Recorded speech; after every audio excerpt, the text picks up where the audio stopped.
Hey guys, welcome back to our channel. आज हम discuss करने वाले हैं एक बहुत ही इंपॉर्टेंट और कंट्रोवर्शियल टॉपिक के बारे में। क्या आर्टिकल 370 जम्मू कश्मीर में फिर से लगने वाला है और जम्मू कश्मीर असेंबली में जो प्रपोजल अभी हाल ही में पास हुआ है उसका क्या मतलब है। Let's deep dive into the issue and understand all the aspects. So let's get started. Recently काफी बज हो रहा है around the potential reinstatement of article 370 Jammu and Kashmir.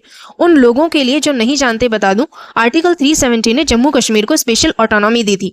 ये आर्टिकल 5 अगस्त 2019 को इंडियन गवर्नमेंट ने एब्रोगेट कर दिया था, जो कि काफी पॉलिटिकल और सोशल अपहीवल का कारण बना। आर्टिकल 370 का एब्रोगेशन एक हिस्टोरिक मूव था इंडियन गवर्नमेंट का, led by prime minister Narendra Modi. इससे जम्मू कश्मीर को बाकी इंडिया के साथ क्लोजली इंटीग्रेट करने का एक स्टेप माना गया था। लेकिन इस डिसीजन को मिक्स्ड रिएक्शंस मिले। कुछ लोगों ने इसे नेशनल यूनिटी की तरफ एक कदम माना, तो कुछ लोगों ने कहा इसे जम्मू कश्मीर के लोगों ने राइट्स और ऑटोनॉमी पर एक इन्फ्रिंजमेंट भी माना है। फास्ट फॉरवर्ड टू टुडे, आज हम देखते हैं कि जम्मू कश्मीर असेंबली ने एक प्रपोजल पास किया है टू रीइंस्टेट आर्टिकल 370। इससे नई डिबेट्स और डिस्कशन शुरू हो गए हैं। ये proposal ruling national conference party ने इंट्रोड्यूस किया था, जो आर्टिकल 370 के रिस्टोरेशन के लिए स्ट्रॉन्ग एडवोकेट कर रही है।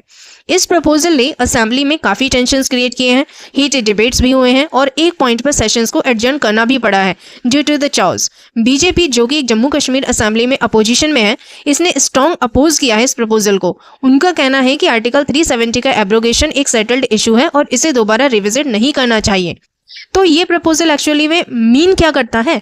जम्मू कश्मीर असेंबली के द्वारा पास किया गया प्रपोजल एसेंशियली एक फॉर्मल रिक्वेस्ट है इंडियन गवर्नमेंट को टू रिकंसीडर इट्स डिसीजन और जम्मू कश्मीर का स्पेशल स्टेटस रिस्टोर करने के लिए।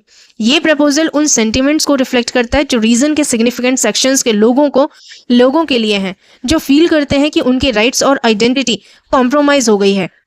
लेकिन क्या असेंबली का प्रपोजल एक्चुअली आर्टिकल 370 को रीइंस्टेट कर सकता है? लीगली स्पीकिंग, आर्टिकल 370 को अमेंड या रिस्टोर करने का पावर इंडियन पार्लियामेंट के पास है, स्टेट असेंबली के पास नहीं है।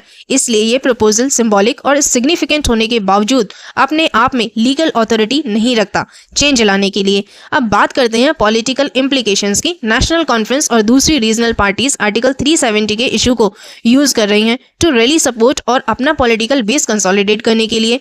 इस प्रपोजल को पास करके वो अपने कॉन्स्टिट्यूएंट्स को स्ट्रॉन्ग मैसेज देना चाहते हैं कि वो उनके राइट्स और ऑटोनॉमी के लिए कमिटेड है। दूसरी तरफ बीजेपी इसके लिए एक अपॉर्चुनिटी का रूप में देख रही है to reinforce its stance on national unity और इंटीग्रेशन। उनका कहना है कि आर्टिकल 370 का एब्रोगेशन रीजन में पॉजिटिव चेंजेस लेकर आया है, including increased investment, development projects और इम्प्रूव्ड सिक्योरिटी। इंटरनेशनल कम्युनिटी भी इन डेवलपमेंट्स को क्लोजली देख रही है। आर्टिकल 370 का एब्रोगेशन कुछ कंट्रीज और इंटरनेशनल ऑर्गेनाइजेशन से क्रिटिसिज्म ड्रॉ कर चुका है, जो ह्यूमन राइट्स और रीजन की पॉलिटिकल सिचुएशन को लेकर कंसर्न्स एक्सप्रेस करते हैं।